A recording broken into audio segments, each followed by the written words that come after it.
ल विद्यार्थी भाइ बहिनीहरू, अब हामी क्लास 10 को एउटा युनिट, फर्स्ट युनिट फोर्स को बारेमा डिस्कस गर्दैछौँ। यो च्याप्टरमा ग्राभिटेशनल फोर्स को डिस्कस गरिन्छ, ग्राभिटी को डिस्कस गरिन्छ, ग्राभिटी के हो भनेर, फ्री फल को बारेमा डिस्कस गरिन्छ, वेटलेसनेस को बारेमा हामी डिस्कस गर्छौँ र लास्टमा न्युमेरिकल, त्यही न्युमेरिकल हामी सल्भ गर्छौँ। च्याप्टरको नाम फोर्स भएको हुनाले व्हाट इज फोर्स भन्नेतिर म केही बेर विद्यार्थी भाइ बहिनीहरूलाई लादैछु।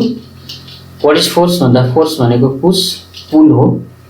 यो फिगरमा पुश गरेको र अर्कोले पुल गरेको, यताबाट फोर्स लगाएर फेरि एउटा क्रिकेट बल फ्याँकेको र म्याग्नेटको बीचमा पनि फोर्स लागेको, म्याग्नेट र अर्को म्याग्नेटिक सब्स्टेन्सको बीचमा फोर्स लागेको, पुलीबाट केही सामान माथि तान्दाखेरि फोर्स लागेको र कुनै अब्जेक्टलाई ग्राउन्डमा राख्दाखेरि त्यसको वेट तल लाग्छ, त्यो पनि फोर्स हो भनेर यो स्लाइडमा देखाउन खोजिएको छ।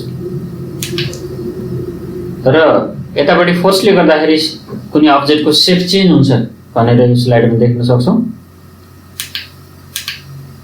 त्यसपछि म भाइ बहिनीहरूलाई व्हाट इज फोर्स भनेर फोर्सको डेफिनेसन देखाउँदैछु। Force is a push or pull which changes or tends to change the state of rest or uniform motion. Speed, shape and direction of motion of the body is called force भनेर म यहाँ देखाउन खोजेको छु। The SI unit of force is Newton. Newton हुन्छ फोर्सको SI unit भने फोर्सको CGS unit डाइन हुन्छ।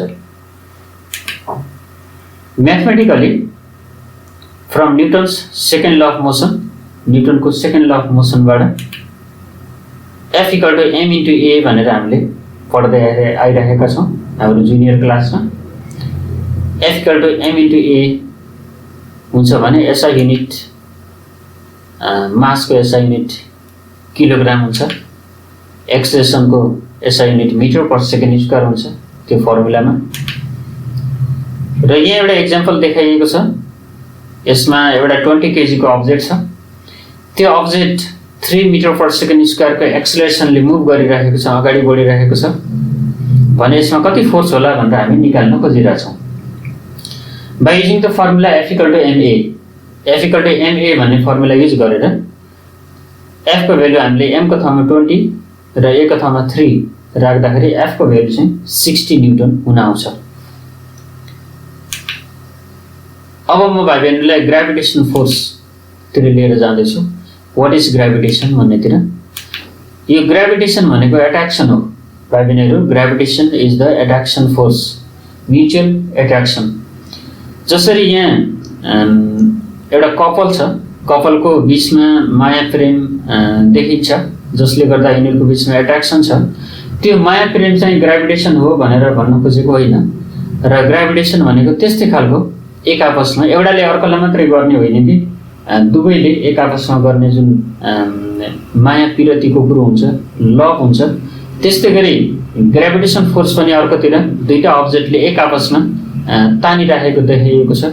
यो भनेको ग्राभिटेसन फोर्सको एउटा इक्जाम्पल हो। भनेपछि हामीले यहाँबाट के बुझ्न सक्छौँ त भाइ बहिनीहरू, ग्राभिटेसन फोर्स भनेको दुईटा मासको बीचमा हुने म्युचुअल फोर्स अफ एट्र्याक्सन हो। Everybody in this universe attracts another body towards itself भनेको प्रत्येक अब्जेक्टले अर्को अब्जेक्टलाई आफूतिर तानिरहेको हुन्छ, त्यही फोर्स नै ग्राभिटेसन हो। The mutual force of attraction between any two bodies is known as force of gravitation or simply gravitation भनेर यसको डेफिनेसन हामी लेख्न सक्छौँ। व्हाट इज ग्राभिटेसन भनेर सोधेको केसमा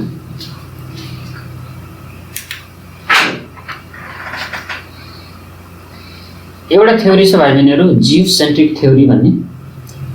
जियोसेन्ट्रिक थ्योरी अनुसार सुरुमा अर्थ चाहिँ सेन्टरमा छ र अर्थको वरिपरि अन्य अब्जेक्टहरू मुभ गरिराखेको छ, घुमिराखेको छ भनेर सपोज गरिन्थ्यो केही समय अगाडि, जसले गर्दाखेरि अर्थलाई सेन्टर मानेको हुनाले त्यसलाई हामी जियोसेन्ट्रिक थ्योरी भन्छौँ। अर्थलाई सेन्टरमा मानेको थ्योरी। यो अर्थलाई सेन्टरमा मान्दाखेरि अर्थको वरिपरि सन घुमिरहेछ र अन्य प्लानेटहरू पनि यसको वरिपरि घुमिरहेछ भन्ने यहाँबाट कुरा आउँछ तर रियलमा त्यस्तो होइन भाइ बहिनीहरू।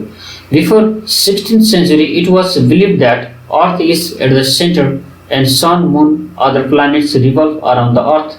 This is called geocentric theory भनेर के भनिएको रहेछ भाइ बहिनीहरू 16th century भन्दा अगाडि it was believed that the earth is at the center, अर्थ सेन्टरमा हुन्छ र त्यसको वरिपरि सन घुम्छ, मुन घुम्छ र अन्य प्लानेटहरू त्यसको वरिपरि घुम्छ भनेर सपोज गरिएको थियो।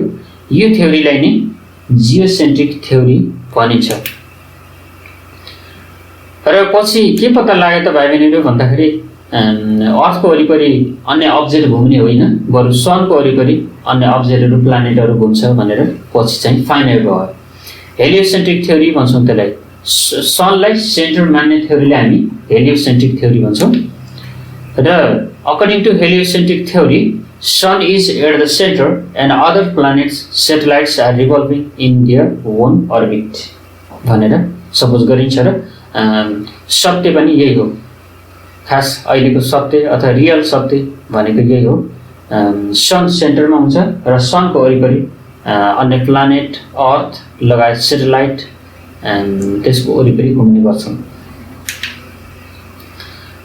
फर्स्ट क्लेम बाई यो थ्योरीलाई फर्स्टमा चाहिँ निकोलस कोपर्निकस भन्नेले क्लेम गरेको, ग्यालिलियो भन्ने साइन्टिस्टले यसलाई प्रुभ गरेको यो हेलियोसेन्ट्रिक थ्योरीलाई भने फाइनली यही थ्योरीमा आधार रहेर न्युटन्स भन्ने साइन्टिस्टले सर आइजक न्युटनले एउटा युनिभर्सल ल अफ ग्राभिटेसन भनेर इस्टाब्लिस गरे। अब हामी युनिभर्सल ल अफ ग्राभिटेसनतिर जान्छौँ र this theory is the theory of present world. अहिलेको वर्ल्डको राम्रो थ्योरी भनेकै युनिभर्सल ल अफ ग्राभिटेसन हो। अब हामी इफेक्ट अफ ग्राभिटेसनतिर जाँदैछौँ भाइ बहिनीहरू। ग्राभिटेसन के भन्ने कुरा हामीलाई थाहा भयो, mutual force attraction between two object भनेको ग्राभिटेसन हो। र ग्राभिटेसनको इफेक्ट ग्राभिटेसनले गर्दाखेरि हुने के एक्जाम्पलहरू हामी हेर्दैछौँ। एउटा एक्जाम्पल सोलर सिस्टम हो। सोलर सिस्टममा सनको वरिपरि प्लानेटहरू मुभ गरिरहेका हुन्छ र प्रत्येकको बिचमा एक आपसमा म्युचुअल फोर्स अफ एट्र्याक्सन लागिरहेको हुन्छ। सनले प्लानेटहरूलाई लगाउने, प्लानेटले सनलाई लगाउने फोर्स र प्लानेटको बिचमा पनि हुने फोर्स, एक आपसमा हुने जति पनि फोर्स छ त्यो सबै ग्राभिटेसन फोर्स हो। सोलर सिस्टम भनेको ग्राभिटेसन फोर्सको एउटा राम्रो इक्जाम्पल हो भाइ बहिनीहरू। हामी यो पिक्चरमा देख्न सक्छौँ।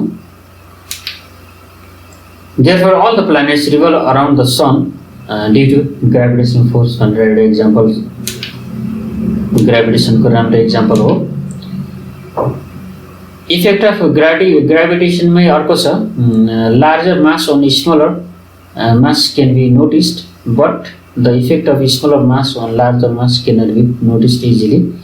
यो मासमा डिपेन्ड हुने भएको हुनाले लार्जर मासको इफेक्ट चाहिँ हामीले देख्न सक्छौँ तर स्मलर मासको इफेक्ट देख्न सक्दैनौँ। भन्न खोजेको अर्थमा कुनै अब्जेक्ट खस्यो भने अर्थले तानेको त्यो अब्जेक्टले तानेको हामी देख्न सक्छौँ तर त्यो खस्ने अब्जेक्टले अर्थलाई तानेको हामी देख्न सक्दैनौँ, फिल गर्न सक्दैनौँ।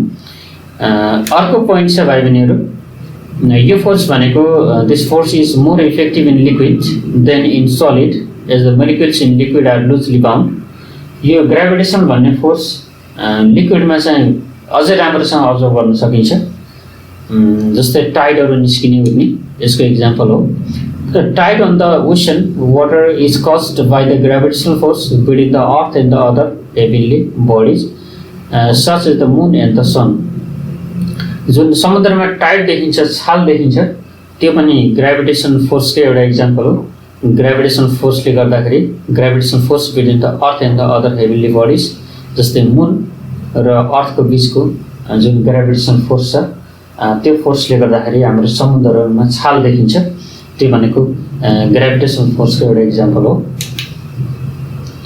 र यो फिगरमा पनि मुन र अर्थको ग्राभिटेसन फोर्सले गर्दाखेरि अर्थको वरिपरि ओसन छ भने ओसनमा केही फोर्स एक्जर्ट भएको भन्ने यहाँ देख्न सक्छौँ हामी। मुन्स ग्राभिटेसन फोर्सले गर्दाखेरि त्यहाँ टाइड निस्केको भनेर यहाँ देखाउन खोजिएको छ ओसनमा टाइड निस्केको भनेर।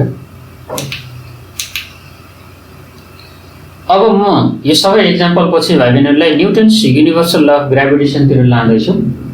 न्युटन्स युनिभर्सल ल अफ ग्राभिटेसनले के भन्छ त? हामीले यत्रो डिस्कस गर्यौँ न्युटन्स ल अफ ग्राभिटेसनको बारेमा अथवा ग्राभिटेसन फोर्सको बारेमा। त्यसपछि न्युटन भन्ने साइन्टिस्टले ग्राभिटेसन फोर्सको बारेमा के भनेको रहेछन्, के डिराइभ गरेको रहेछन्, हामी अब त्यता जाँदैछौँ। It states that every body in this universe attacks every another body with a force which is directly proportional to the product of their masses and inversely proportional to the square of the distance between their centers भन्छ भाइ बहिनीहरू। यसले भन्न खोजेको everybody in this universe attacks every another body, यो युनिभर्समा भएको, यो संसारमा भएको प्रत्येक अब्जेक्टले प्रत्येक अर्को अब्जेक्टलाई तानेको हुन्छ र त्यो तान्ने फोर्स भनेको त्यो दुईटाको मासमा डिपेन्ड हुन्छ। It is directly proportional to the product of their masses, त्यो दुईटा अब्जेक्टको मासको प्रोडक्टमा डिपेन्ड हुन्छ। डाइरेक्टली प्रोपोर्सनल हुन्छ भने त्यो दुईटाको बिचको डिस्टेन्सको स्क्वायरसँग इन्भर्सली प्रोपोर्सनल हुन्छ। त्यो कुरालाई यो फिगरमा हामी देख्न सक्छौँ। यो फिगरमा दुईटा अब्जेक्ट छ, एउटा अब्जेक्टको मास m1 छ, अर्कोको m2 छ। त्यो दुईटाको बिचको डिस्टेन्स d छ भने हामीले त्यहाँ एउटा फोर्सको फर्मुला डिराइभ गर्छौँ, ग्राभिटेसन फोर्सको। त्यो फर्मुला भनेको g m1 m2 divide by d square हुन्छ।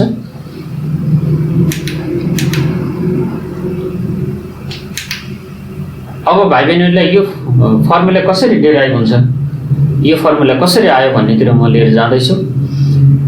यो फिगरमा भए जस्तै let the masses of two bodies be m1 and m2 and the distance between their centres be d and the mutual force of attraction between them is f भनेर हामी suppose गरौँ।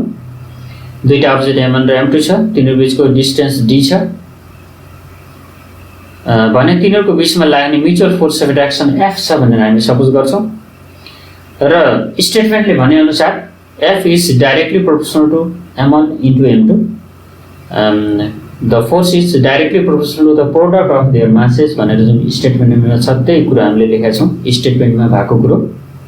र अर्को पोइन्ट छ स्टेटमेन्टमा, the force is inversely proportional to the square of the distance between their centre भनेको छ। यो d भनेको सेन्टरदेखि सेन्टरसम्मको डिस्टेन्स हो भने योसँग फोर्स इन्भर्सली प्रोपोर्सनल हुन्छ स्क्वायरसँग, यो डिस्टेन्सको स्क्वायरसँग इन्भर्सली प्रोपोर्सनल हुन्छ। र मास लिँदाखेरि हामीले d लाई कन्स्टेन्ट मान्नुपर्छ भने डिस्टेन्स लिँदाखेरि त्यो दुईटा मासलाई हामी कन्स्टेन्ट मान्नुपर्छ। र यो दुईटा रिलेसनलाई कम्बाइन गर्दाखेरि एउटा कन्स्टेन्ट राखिन्छ र त्यो कन्स्टेन्ट राखेर फाइनल रिलेसन भनेको f equal to g m1 m2 divide by d square आउँछ भाइ बहिनीहरू। र यहाँ यो g को भ्यालु, g भनेको एउटा कन्स्टेन्ट हो, त्यहाँको प्रोपोर्सनलिटी साइन हटाउनलाई हामीले एउटा कन्स्टेन्ट युज गर्यौँ र त्यो कन्स्टेन्टको भ्यालु g को value 6.67 into 10⁻11 newton metre square per KG square हुन आउँछ।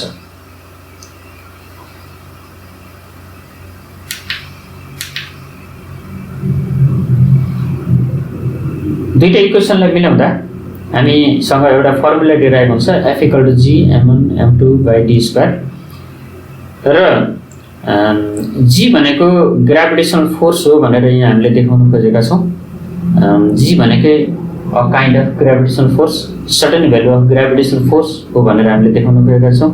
Therefore it is defined as the gravitational force between two objects of unit masses that are kept in unit distance apart from their centre भनेर हामीले यहाँ बुझ्न सकिन्छ। यो माथिको रिलेसनमा भाइ बहिनीहरू m1 र m2 को भ्यालु 1 राखौँ, दुईटै m1 र m2 को दुवैको भ्यालु 1 केजी राखौँ र d को भ्यालु 1 मिटर राखौँ। त्यो राखेर हेर्दाखेरि f इक्वल टु g आउँछ कि आउँदैन? पक्कै पनि भाइ बहिनीहरू f इक्वल टु g आउँछ। र त्यहाँबाट हामीले यसको डेफिनेसन हामीले यसलाई डिफाइन गर्न सक्छौँ। f इक्वल टु g कति बेला आएको त भाइ बहिनीहरू भन्दा f इक्वल टु g भनेको m1 र m2 को भ्यालु 1 केजी राख्दाखेरि र d को भ्यालु 1 मिटर राख्दाखेरि आएको। त्यसले गर्दा अब हामीले यसलाई कसरी डिफाइन गर्न सक्छौँ त? The gravitational constant g is defined as the gravitational force between two objects of unit mass that are kept in unit distance apart from their centre भनेर हामी यसलाई डिफाइन गर्न सक्छौँ। किन त हाम्रो एक्जाममा हामीलाई के सोध्न सक्छ, define gravitational constant g capital G भनेर हामीलाई सोध्छ, त्यो बेलामा हामी लेख्छौँ।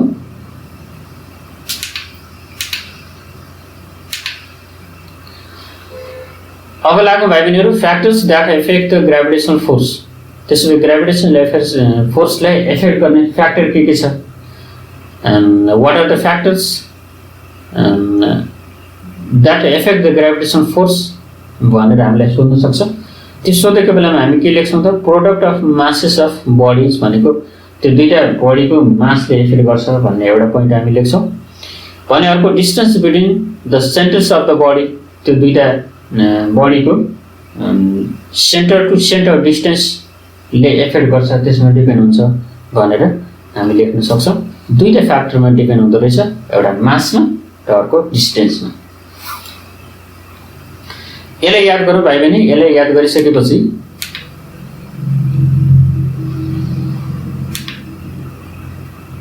एउटा छ product of masses of the bodies. यो product of masses of the बडिजमा the gravitational force produced between the bodies is directly proportional to the product of their masses भनेको प्रोडक्ट अफ मासमा डिपेन्ड हुन्छ भन्न खोजेको हो। अघिकै फर्मुलालाई अघिकै पोइन्टलाई जस्टिफाई गर्न खोजेको हो। त्यो भनेको F proportional to m1 into m2 हुन्छ। र अर्को it means the change in mass also brings about the change in gravitational force. यदि मासलाई चेन्ज गर्यो भने ग्रेभिटेसनल फोर्स पनि चेन्ज हुन्छ। The gravitational force produced between larger mass is bigger than the body is a smaller mass. यदि अब्जेक्टको मास कम छ भने ग्रेभिटेसनल फोर्स पनि कम हुन्छ र अब्जेक्टको मास धेरै छ भने ग्रेभिटेसनल फोर्स पनि धेरै हुन्छ भनेर यसलाई जस्टिफाई गर्न खोजिएको छ। भाइ बहिनीले बुझ्न सक्नुहुन्छ।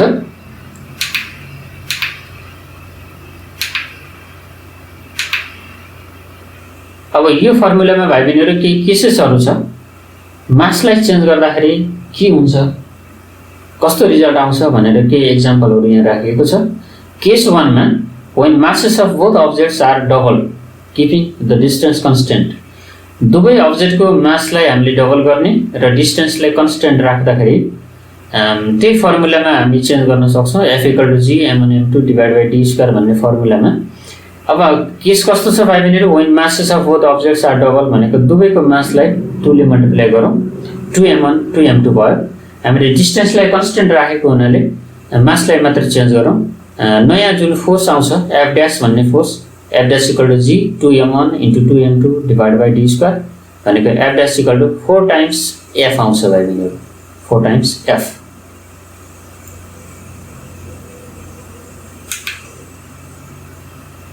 र यो फिगरमा हामीले देख्न सक्छौँ, फर्स्टमा मास कम छ, आधा छ र पछि त्यो मासलाई चाहिँ हामीले डबल गर्यौँ। यदि सुरुमा m छ भने पछि हामीले 2m गर्यौँ, 2m गर्दाखेरि दुवैलाई डबल गर्दाखेरि फोर्स चाहिँ 4 टाइम्स आउँदो रहेछ भनेर हामीले बुझ्न सक्छौँ। यो फिगरमा पनि त्यही देखाउन खोजिएको छ। अर्को केस छ भाइ बहिनीहरू, केस सेकेन्डमा जाउँ। अब केस सेकेन्डमा when masses of both objects are halved keeping distance constant, यदि दुईटै अब्जेक्टको मासलाई आधा गरियो र डिस्टेन्सलाई कन्स्टेन्ट राखियो भने के रिजल्ट आउँछ त? रिजल्ट यस्तो आउँछ भाइ बहिनीहरू, हामीसँग F = G m1 m2 / d² भन्ने इक्वेसन छ। त्यो इक्वेसनमा new masses are m1/2 and m2/2 respectively. त्यो दुईटैलाई हामीले m/2 भनी लेख्न सक्छौँ अथवा m1/2 र m2/2 भनेर हामीले रिप्लेस गरौँ। F' = G m1 को ठाउँमा m1/2 आयो, m2 को ठाउँमा m2/2 आयो, / d² छँदैछ र त्यो तलको 2 × 2 गर्दाखेरि 4 आयो, 1/4 कमन आयो। 1/4 कमन आयो र उताको रिलेसन के छ, G m1 m2 / d² छ, त्यो भनेको F हो। र हामीले त्यसलाई F ले रिप्लेस गर्न सक्छौँ र F' = new force is equal to 1/4 of the original force भन्ने एउटा रिलेसन आयो। यहाँबाट के थाहा पाउन सक्छौँ त भाइ बहिनीहरू, यसको कन्क्लुजन के हुन सक्छ, when masses of both the objects are halved keeping their distance constant then force become 1/4 भनेर हामी यसलाई कन्क्लुड गर्न सक्छौँ। र यो स्लाइडमा पनि त्यही देखाउन खोजिएको छ, मासलाई आधा गर्दाखेरि त्यसमा भएको फोर्स पनि 1/4 हुन्छ, फोर्सको पनि म्याग्निट्युड घट्छ भनेर यो स्लाइडमा देखाउन खोजिएको छ। अब केस बी केसको पनि 1 मा जाउँ, फर्स्टमा जाउँ। Distance between the centre of the body is half. अघि हामीले मासलाई चेन्ज गरेका थियौँ भने अब मासलाई कन्स्टेन्ट राखेर डिस्टेन्सलाई चेन्ज गरौँ। डिस्टेन्स दुवै अब्जेक्टको डिस्टेन्सलाई हाफ गरौँ।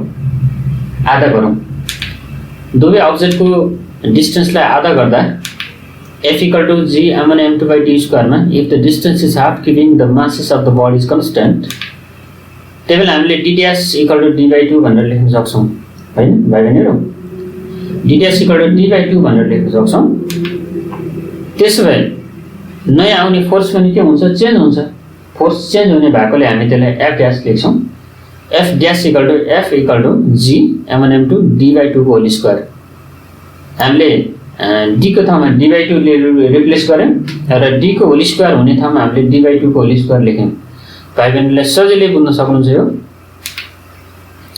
र f dash equal to g 4 times m1 m2 divided by d square र त्यहाँ अरु सबै कन्स्टेन्ट छ अरु सेम रिलेसन छ भनेर साइडमा के आउँछ त 4 ले मल्टिप्लाई भएर आउँछ 4 ले मल्टिप्लाई भएर आएको हुनाले 4 times f भनेर हामीले त्यो अरु रिलेसनलाई f ले रिप्लेस गरौँ र f dash equal to 4f हुन्छ कतिबेला 4f हुँदो रहेछ त distance between the centre of the body is half भनेको यदि दुईटा अब्जेक्टको बीचको डिस्टेन्सलाई यदि आधा गरियो भने तिनीहरु बीचमा लाग्ने फोर्स कति हुँदो रहेछ 4 टाइम्स ले इन्क्रिज हुँदो रहेछ भनेर बुझ्न सक्छौं अर्को केस 2 मा b को पनि केस 2 मा हेरौं distance between the centre of the body is double यदि दुईटा अब्जेक्टको सेन्टर टु सेन्टर डिस्टेन्सलाई हामीले डबल गर्यौं भने के चेन्ज आउँदो रहेछ त्यो हेरौं है त भाइ बहिनी सेन्टर टु सेन्टर डिस्टेन्सलाई यदि हामीले डबल गर्यौं भने if the distance is double keeping the masses of the body is constant then what happens here d को ठाउँमा 2d ले रिप्लेस गरौँ d को ठाउँमा 2d ले रिप्लेस गर्दा तल 4 आयो 1/4 लाई कमन लियौं g m1 m2 divided by d square आयो जुन भनेको f सँग इक्वल छ g m1 m2 by d square भनेको f सँग इक्वल छ र f dash equal to 1/4 f हुन्छ र के हुँदो रहेछ त भाइ बहिनीहरु डिस्टेन्स यदि दुईटा अब्जेक्टको बीचको डिस्टेन्स हामीले डबल गर्यौं भने फोर्स रिड्युस हुँदो रहेछ फोर्स घट्दो रहेछ 4 टाइम्स ले फोर्स घट्दो रहेछ भन्ने यहाँबाट हामी बुझ्न सक्छौं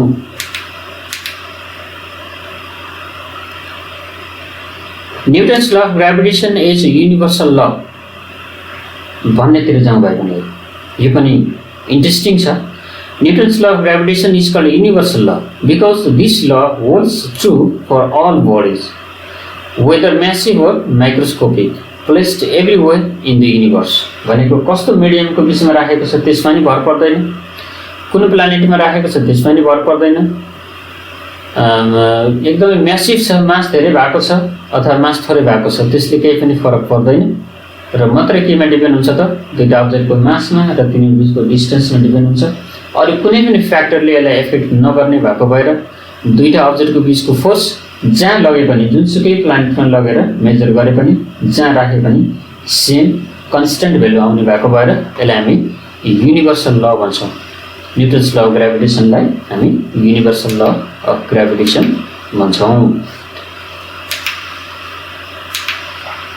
अब न्यूमेरिकलको लागि एउटा फर्मुला हेरौं f = g m1 m2 divided by d square in above equation there are 4 variables if any 3 of them are given we can find the fourth one whereas g is a universal constant यो जुन capital g छ capital g भनेको universal constant हो त्यसको value हामीसँग छ र अरु बाँकी रहेको जुन 4 वटा प्यारामिटर छ त्यो मध्येको 3 वटा दियो भने हामी फोर्थ प्यारामिटर निकाल्न सक्छौं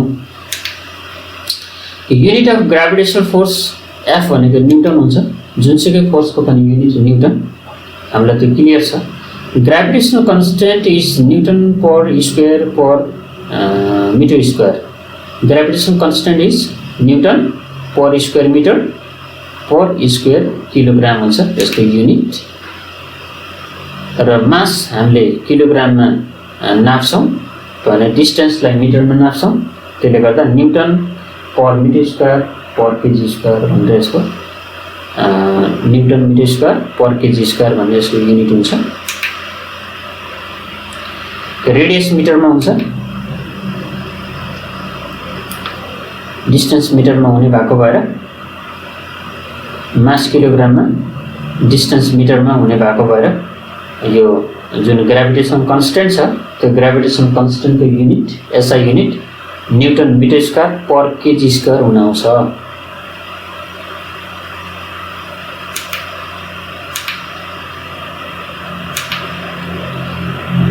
केही न्युमेरिकल प्रब्लमहरु हेरौँ भाइ बहिनीहरु।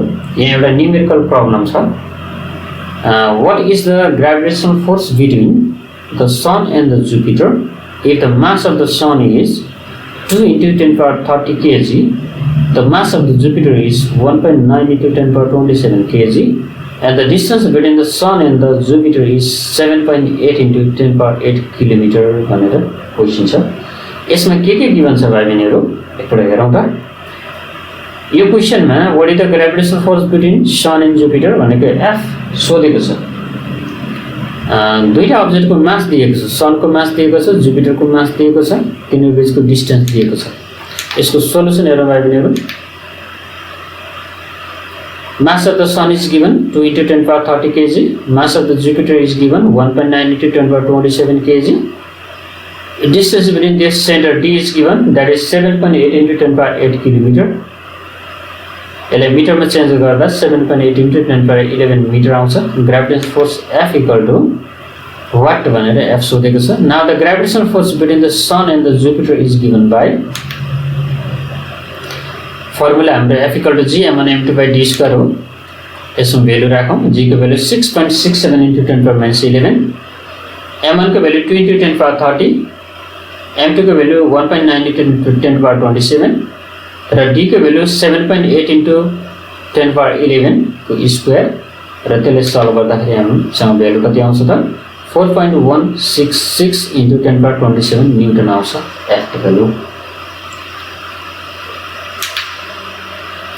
The gravitational force between the sun and the Jupiter is found to be F equal to 4.166 into 10 power 27 newton हुन आउँछ। The universal gravitational constant, if the mass of both the object is 1 kg each separated with 1 meter distance, if the mass of both the object is 1 kg and they are separated by 1 meter distance from their center, then F equal to G m1 m2 by d square। अघि मैले भनेको कुरा यहाँ repeat भएको छ। त्यही बेलामा G equal to F हुन आउँछ। G equal to F d को भ्यालु पनि 1 राख्दा m1 m2 दुईटैको भ्यालु 1 राख्दा g equal to f हुन आउँछ र value of g is numerically equal to 6.67 into 10 power minus 11 newton metre square per KG square हुन आउँछ। It was first experimentally measured by Henry Cavendish भन्ने साइन्टिस्टले 1810 मा sensitive balance भन्ने instrument use गरेर एउटा स्पेशल खालको इन्स्ट्रुमेन्ट युज गरेर जी को भ्यालु क्याल्कुलेट गरेका थिए र त्यो जी को भ्यालु भनेको 6.67 into 10 power minus 11 newton metre square per KG square हुन्छ। Characteristics of universal gravitational constant, यसको क्यारेक्टरिस्टिक्स के हुँदो रहेछ त्यो हेरौँ। It is independent of the medium in which the objects are kept. जसरी ग्रेभिटेशनल फोर्स डिपेन्ड हुँदैन त्यस्तै गरी ग्रेभिटेशनल कन्स्टेन्ट पनि दुईटा मिडियमको त्यो अब्जेक्ट राखेको मिडियममा डिपेन्ड हुँदैन। It is independent of masses of the object, अब्जेक्टको मासमा पनि डिपेन्ड हुँदैन किन त यो दुईटा 1 kg अब्जेक्टको बीचमा लाग्ने फोर्स हो। It is independent of the physical factors such as state of object, temperature, pressure, chemical composition and distance between the object. हो यो कुराहरुमा पनि डिपेन्ड हुँदैन। जस्तै state of the object liquid छ, सोलिड छ, ग्यास छ त्यसमा डिपेन्ड हुँदैन। टेम्परेचर कति छ त्यसमा डिपेन्ड हुँदैन। प्रेसरमा डिपेन्ड हुँदैन। केमिकल कम्पोजिसन केले बनेको छ त्यसमा डिपेन्ड हुँदैन। र डिस्टेन्स बिट्विन दुईटा अब्जेक्टमा डिपेन्ड हुँदैन किन त डिस्टेन्स अलरेडी कति हुन्छ यसमा फिक्स हुन्छ त्यो भनेको 1 मिटर हो। Hence it is called the universal gravitational constant. यो मास पनि कन्स्टेन्ट, डिस्टेन्स पनि कन्स्टेन्ट भएको हुनाले यसको भ्यालु कन्स्टेन्ट आउँछ जसले गर्दा यसलाई युनिभर्सल ग्रेभिटेशनल कन्स्टेन्ट भनिन्छ।